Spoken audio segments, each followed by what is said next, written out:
Hi, welcome to this episode of Reset Revolution. My name is Sara Kimura and I am a high school student currently studying in Paris.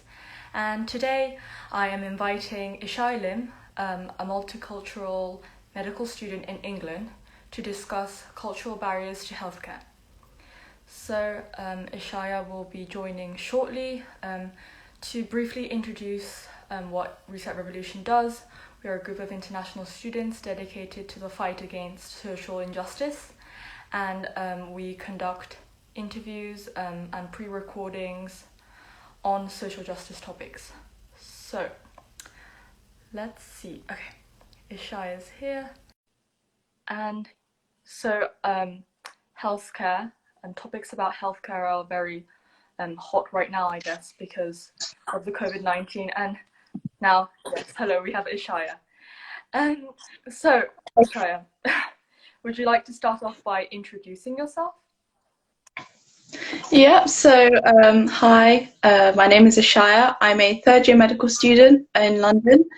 I'm currently on placement in London, and I'd just like to give a big thank you to Sara for having me on here to speak about this. Thank you for being here. So, Eshaya, can you firstly start off by explaining why cultural barriers may affect the equal access to healthcare?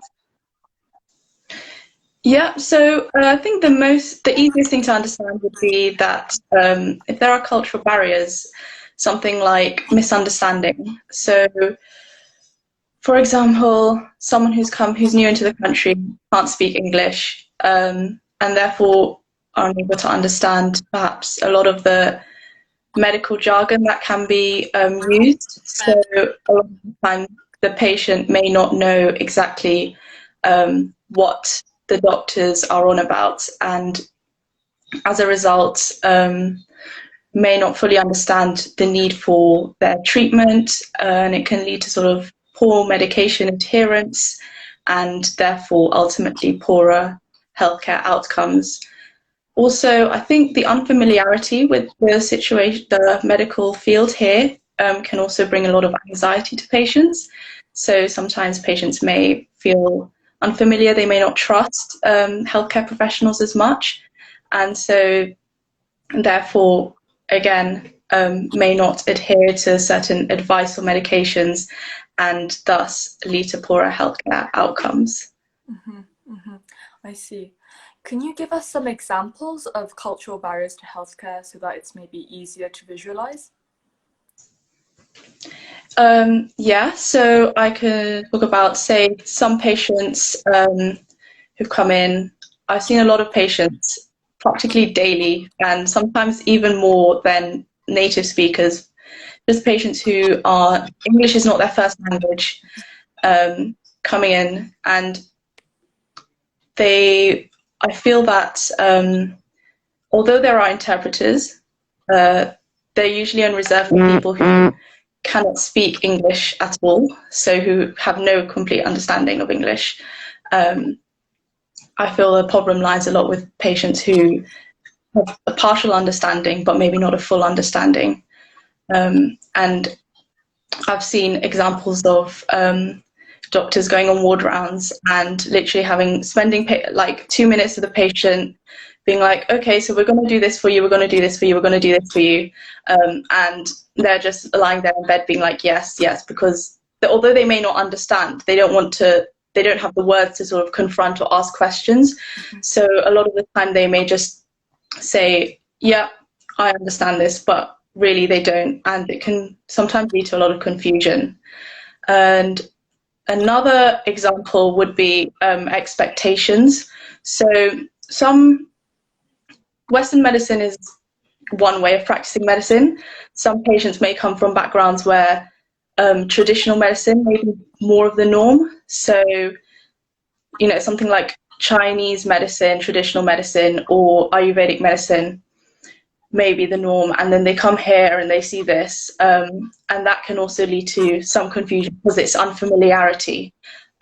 So sometimes patients may not understand, why do I need to take medication like pills for high blood pressure when I'm feeling fine? Like, I'm not ill. Why do I need to why do I need to take this? So sometimes they do not understand why they would need to, and it can lead to a lot of poor medication adherence. I see. I mean, you just gave us a whole list of things you've seen as a medical student, but then is there a specific episode or example that was especially, that's in your mind especially? I'll talk a little bit about one experience I had, which was a little bit distressing. So I was, for me, but for the patients as well, I was sort of shadowing the anaesthetists on the labour ward. So they would be doing things like emergency cesarean sections for patients. And there was a couple who came in who were Gujarati and did not speak English at all. And it was their baby was like, they needed to have an emergency C-section, so they must have been quite stressed about that already. But it was also quite frustrating and stressful for me as well, and for the patients, for the doctors and everyone to see like how to communicate. So I think for the start, they required, the mother required an epidural. So they required her to sort of be in a certain position to put the injection in her back, but she wasn't able to do that because it's quite painful and uncomfortable. So she wasn't able to like correctly do that, and wasn't able to, and the doctors were not able to properly explain it to her as well. So I could see it's getting quite frustrating, obviously, between the doctors there and the patient, because there was no communication. And it was quite a stressful situation as well. And then when the baby was born, she did, there was some like issues or problems with the baby, so it required her to be like transferred to neonatal emergency care and everything. And it was quite busy, and obviously these two new parents, but did not speak English, were just sort of sitting there in the middle, just looking at everything, not knowing what was going on, not understanding what was happening, which for me, I would have been really stressed out, because clearly, like, you know, you've just given birth and then suddenly like everything's happening and it's like you're in another country, you can't understand anything. And yeah, luckily there was, I think one of the obstetricians was Gujarati, so was able to speak to them. But then again, obviously, like, she was busy with the whole C-section and then busy with other things as well, so she wasn't able to be there all the time. So it's, I get the idea. It was good that they were like, she was able to communicate and translate, but she wasn't able to be there to like comfort during that stressful situation. It was more like an after. Yeah, and in terms of other specific experiences, there was another experience I had where I was sitting in a clinic, and there was a woman who did not speak English, so they hired an interpreter. Now, there's very good interpreter hotlines that you can call, so when patients don't understand and everything, and all languages are on there pretty much, so it's not a problem. I think the main thing when it comes to using an interpreter is that you lose all the communication between, like, all the non-verbal communication, because you're speaking through an interpreter. So that was also very interesting to see how that affected the whole consultation compared to others. I see. I mean, like the first example you gave with the mother with the C-section, I can like already feel how stressing it must have been with you being in that state, like seeing this happening in front of you.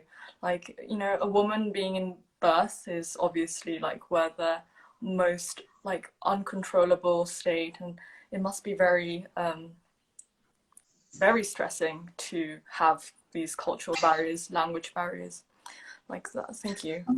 Yeah, I think you must imagine sort of sitting at a table and everyone's speaking a different language, if you've ever been in that situation in another country and everyone's speaking a language you don't understand and you're just sitting there.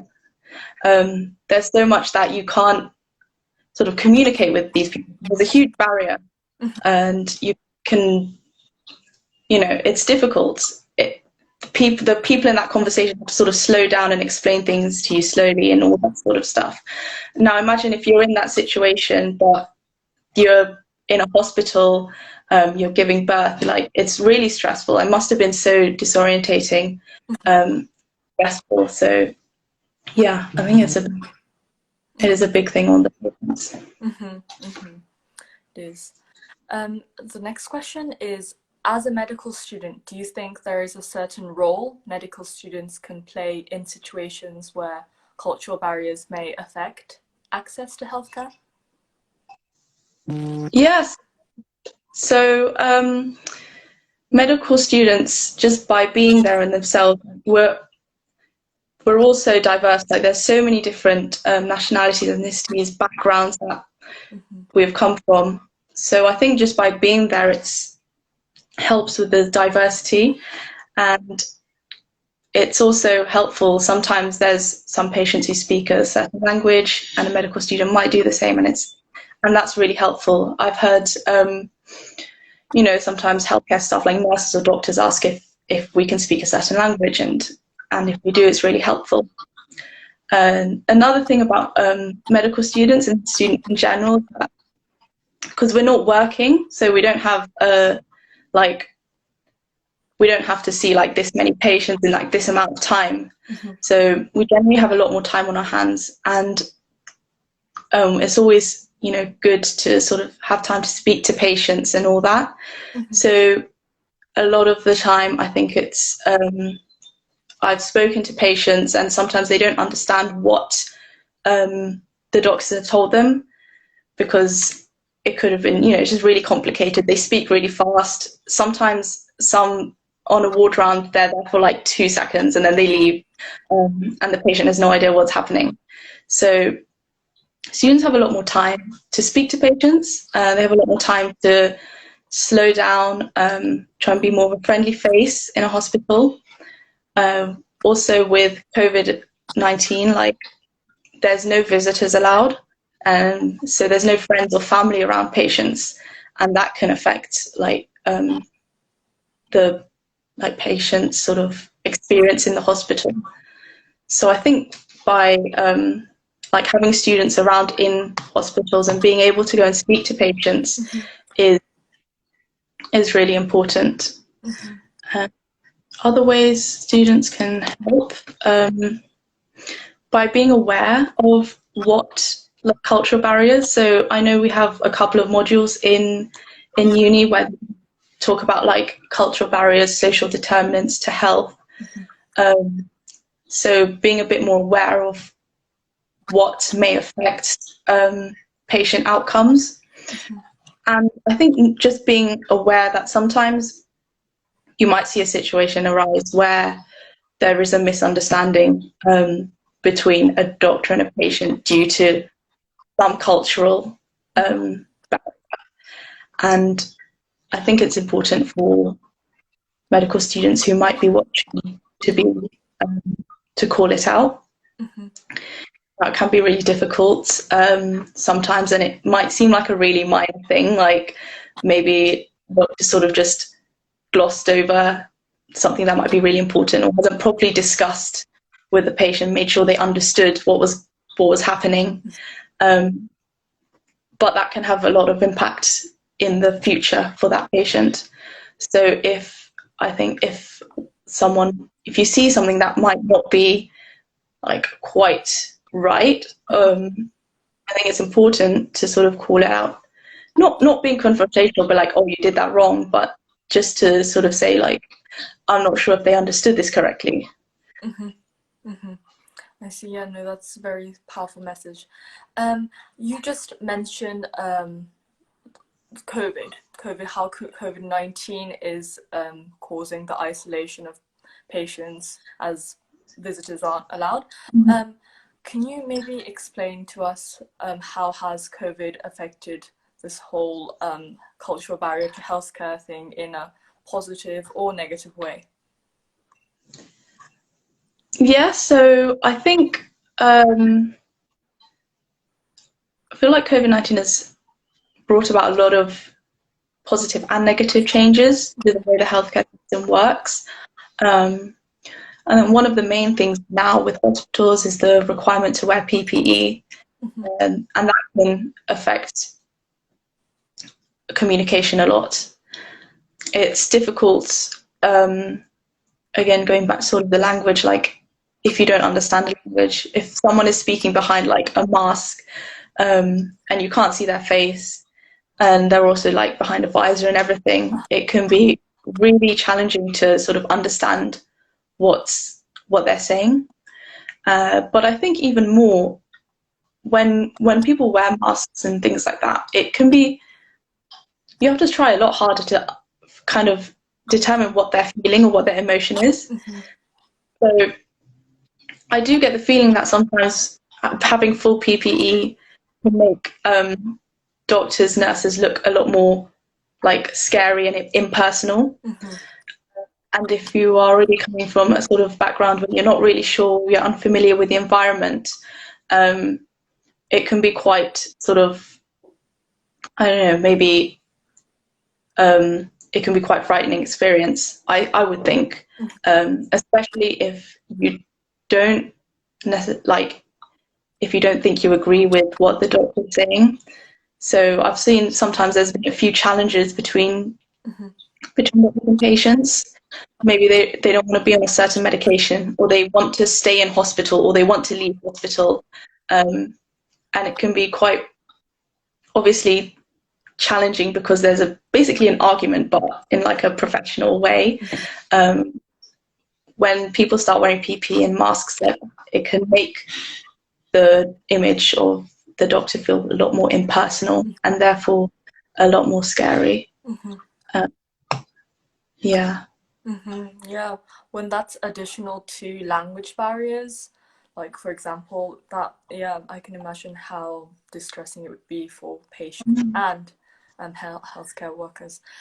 Just to clarify, people are allowed to comment, like questions, anything you ask Eshaya right now. Please go ahead to the viewers to add your comment. So our final question is, our viewers are willing to make a change, and you have mentioned what medical students can do to combat this issue, but then I think most people watching may have a background of variety, may not necessarily be a medical student, but then who cares about the topic? Is there something that you'd suggest that non-medical student people can do to combat this issue? Yeah, so like I said, with sort of people working in the medical field, calling it out, being empathetic, really reflecting on how you behave towards patients and being conscious of how you communicate.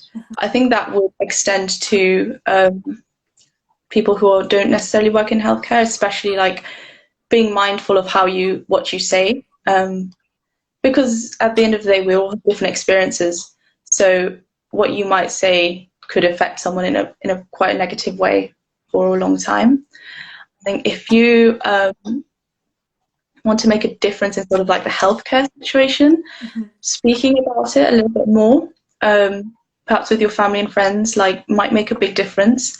So if you do have, if you are in that situation, if you have relatives or friends who end up requiring, medical attention, maybe having a conversation with them about how the whole healthcare system works, how, you can ask questions, don't be intimidated. I think that's the main thing. At the end of the day, you don't want patients to be sort of intimidated by you, and them end up sort of just being quite fearful and agreeing with whatever the doctors say. I think making sure that they understand.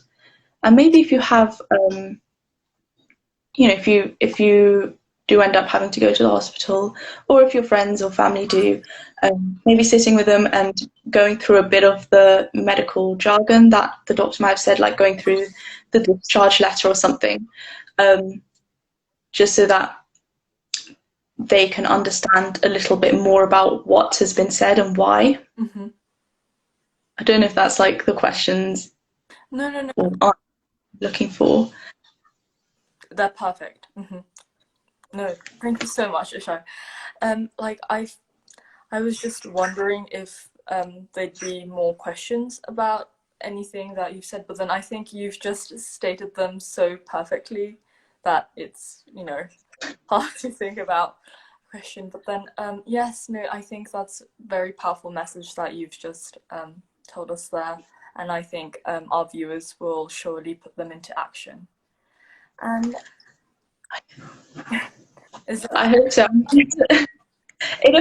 Whether or not you think you might know how the NHS works, or like you've lived in this country. Well, I'm in the UK, but if you've lived where you are for however long, it does affect everyone. Like I said before, like I would say a lot, 50% or more of the patients in the hospitals I work at, English is not their first language, so it is a big sort of part of how we practice. Mm-hmm.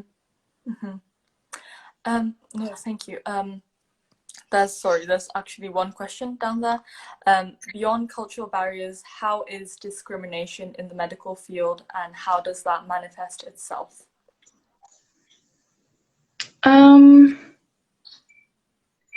Beyond cultural barriers,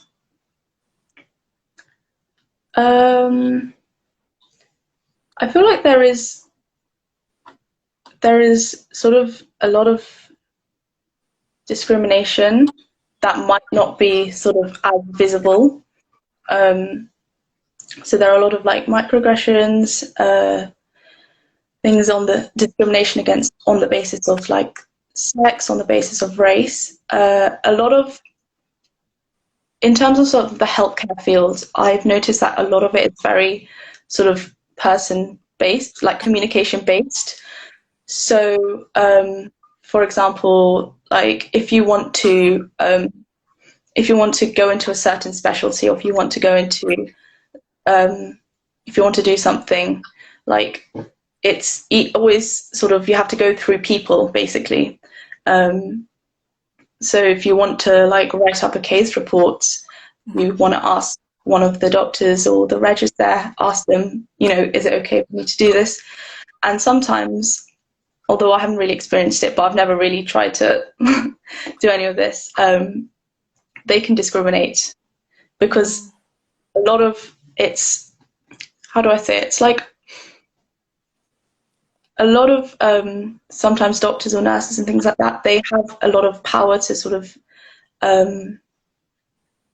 they have a lot of power to decide what you can or can't do.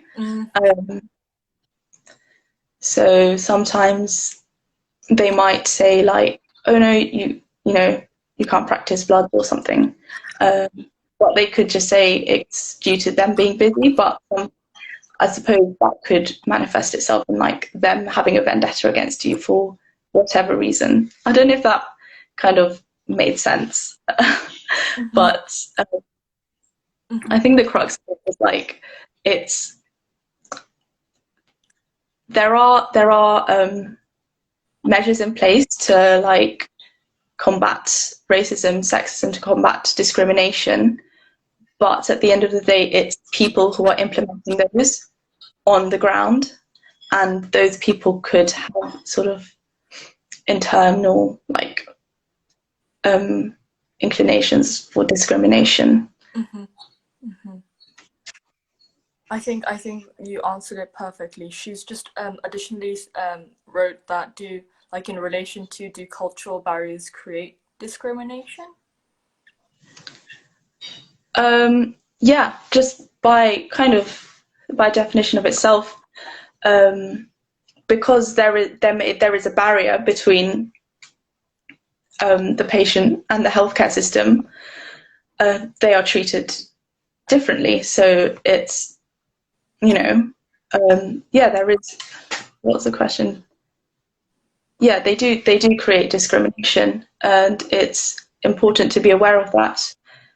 Just trying to think of an example or something. But yeah, generally they can be treated in a different way, either because they, might have different beliefs to the normal person, or they might have a different language, so they can get discriminated against for that. Yes, like I've personally read articles about Black women having a much higher chance of dying in birth than white women, and apparently it said how it can be massively affected by how they're treated differently compared to the majority race, and I'm not sure. I mean, as you said, the NHS has a lot of variety of people working there, so I doubt that you've seen much. Or like, have you heard cases of racial discrimination playing like a deadly role in? Personally, I haven't like seen or witnessed that, and if it did happen, that would be a really serious offence. It should not be allowed at all, and I really hope like I never get to see it, or like it doesn't happen.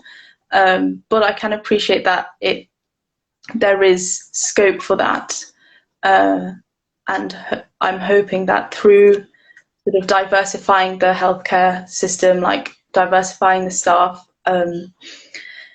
as well as being in quite a multicultural area, I'm hoping that will like never happen, because that's like an awful idea to think about. Definitely. Thank you so much, Eshaya, for joining us, and please stay tuned for our next episodes. Bye, Eshaya. Bye. Thank you, Sara. Thank you.